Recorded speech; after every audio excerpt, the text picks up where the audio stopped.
Dan Ullman, Mike Beer, taking a look at race number 7 at Saratoga on a stakes-laden Saturday card. It's the Grade 2 Amsterdam 3-year-olds going 3/4 of a mile. It's a Grade 2 race. Before we get to the analysis, head on over to the Saratoga DRF Handicapping Shop. PPs, picks, clocker reports, betting strategies, and lots more. They are the must-have tools to win big at Saratoga. Head on over to drf.com/spa for more details. Here's the field for the Grade 2 Amsterdam. It's an intriguing group. We've got several horses coming out of the Gold Fever Stakes on a sloppy track, including Long Weekend, who is the beaten favorite that day, and Basin is cutting back in distance. And Mike, that's kind of what we've been waiting for with Basin.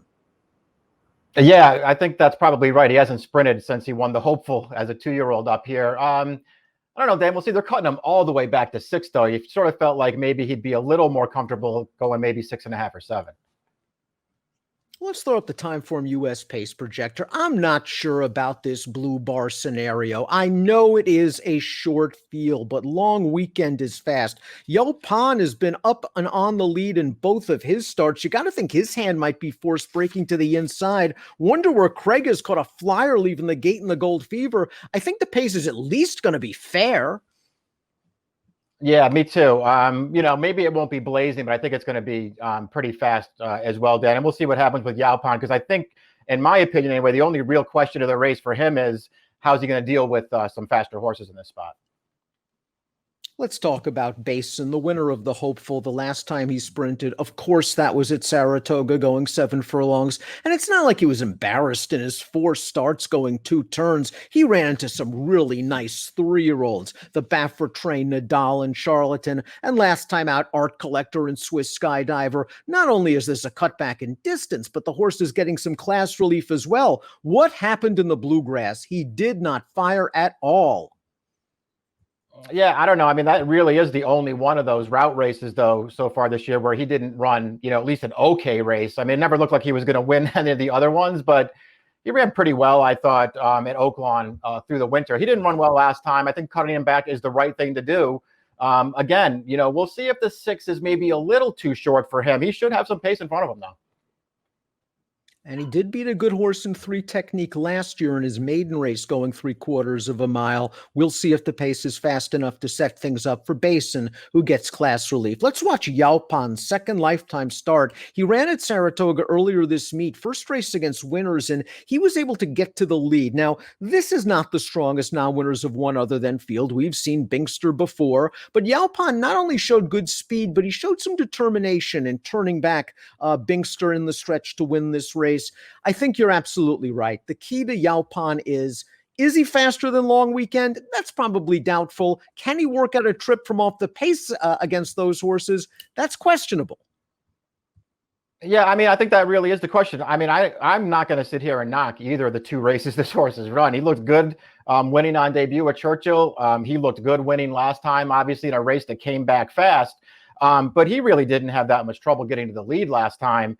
And as much as I respect horses like Binkster and Blind Willie McTell, there are faster horses in this race. So if Yalpan is going to try and make the lead from his inside draw here, I think that could really work against him in here. And we'll just see how he deals with all that. Won't be surprised when he wins, Dan. But I could take a shot against this horse at a short price. I personally think they're going to try to send him here. And I know Joel can be patient. Long Weekend didn't have the greatest break in the Gold Fever. Maybe if Yalpan can outbreak him, he'll get to the front. And I have a feeling that this time around, Wonder Where Craig Is might sit, knowing that the 2 speeds are just to his inside and he is capable from off the pace. So I think Yalpan might have a chance to make the lead. That is, if Long Weekend is not being hustled, because he's probably just simply the fastest one out of there. He's done little wrong in his career for Tom Amoss. He looked so good in some of his races down at Oaklawn. That Bachelor Stakes was such a game performance to deny Echo Town. We know what Echo Town did. He won the Jerkins earlier this meet. And I just wonder if he didn't like the wet track last time. Yeah, I mean, to me, when I look at the race, especially with Saez taking over, this horse is going to the lead in here. He's a very fast horse. And, at the end of the day, Dan, was he disappointing in the Gold Fever last time? He was such a heavy favorite, but you just have to me anyway, I think you have to sort of believe that the sloppy track worked against him more than it worked against anybody else in there. He was 1-5. He wound up between horses dueling a fast pace, and he just failed at the end. But I'm not going to really hold that race against him. I think he's going to the front in here, and I think he does make things hard on Yaupan. Maybe Yaupan's just better than him. It's certainly possible, but this horse is going to make things tough on the favorite, I think.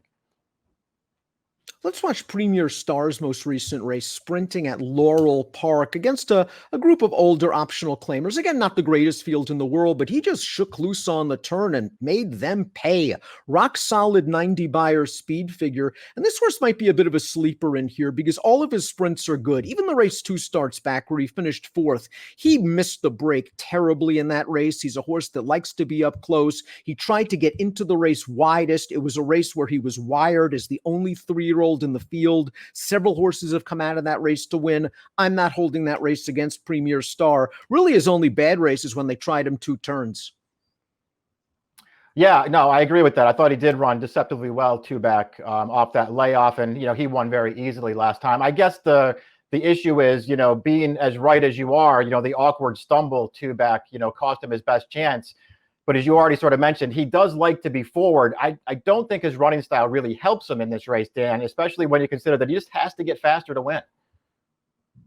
Let's watch the Gold Fever with Liam's Pride and Wonder Where Craig Is. They turn into the stretch. Wonder Where Craig Is caught a flyer coming out of the gate. Down towards the inside is Wonder Where Craig Is. In between horses is Long Weekend. He's been pushing throughout. And on the outside is Liam's Pride, who sat in the catbird seat, but to his credit, was able to mid-move into the hot part of the pace. Wonder Where Craig Is very, very game to deny Long Weekend, and he just misses. You can argue he ran the best race of the 3. Yeah, you could argue that, winding up on the lead. I don't know if that was their plan, but certainly that's where he was, and he just wound up in a very long duel. If you watch the head-on, you will see him coming out continuously through the stretch and sort of bothering Long Weekend, and that's why he got disqualified from second. But still, I don't think you can deny that he ran a really good race there, and I really liked his first 2 career starts as well. I realized they were, maiden in allowance, but he looked good winning those races, and he did it without the lead, and I sort of feel like that's probably what they'll do in this spot. Probably let the 2 inside horses go and try and just sit off them somewhere within range, though. I agree. It's a great post position for Wonder Where Craig Is. And I think a little bit of an underrated aspect of the Gold Fever was it was the first time he really broke well. He kind of broke slow in his first 2 starts, but in this race, he really broke sharp. It gives Javier lots of options, and this horse has plenty of upside. Liam's Pride completes the field. He got the win in the Gold Fever with the good setup over a wet track. They ran him in the Jerkins, and he was just a brief factor before packing it in. He's going to be hoping for a fast pace again, and I think they're going to try to make one run from the back. Yeah, that's what I thought too. Really the Jerkins is the best race that he's run by far. And even that effort probably wouldn't get it done here, Dan, but he did run pretty well that day. Let's take a look at our top picks for the Grade 2 Amsterdam. It's an intriguing race. Wonder Where Craig Is from a post position and tactical standpoint might be holding all the cards right now, because you have to think at some point on the turn, Yaupan and Long Weekend might hook it up, and Wonder Where Craig Is might be sitting where Liam's Pride was sitting in the Gold Fever. Yeah, I thought he could just sit right off the pace like he did in his first 2 starts. We'll see if it works, Dan. I'm just going to take his upside in this race and hope that Yaupan, again, I'm not going to take some kind of big stand against him, but I'm hoping he gets hooked up on the pace in here and really has to prove it with Long Weekend. And I'll take Wonder Where Craig Is the stalk and hopefully get by them in the end. I'm fascinated by Yaupan's upside. He ran that fast race last time out against older horses. This is the big test from a class and pace perspective. I'd love to see Joel try to go here and see maybe he can outbreak Long Weekend and get to the front, but it should be a fun race. 2, 3, 4, 1 for me. 5, 1, 3, 2 for Mike. It's the Grade 2 Amsterdam, one of several graded stakes races at the Spa on Saturday. This one is an approximate post of 4:32 Eastern. Best of luck.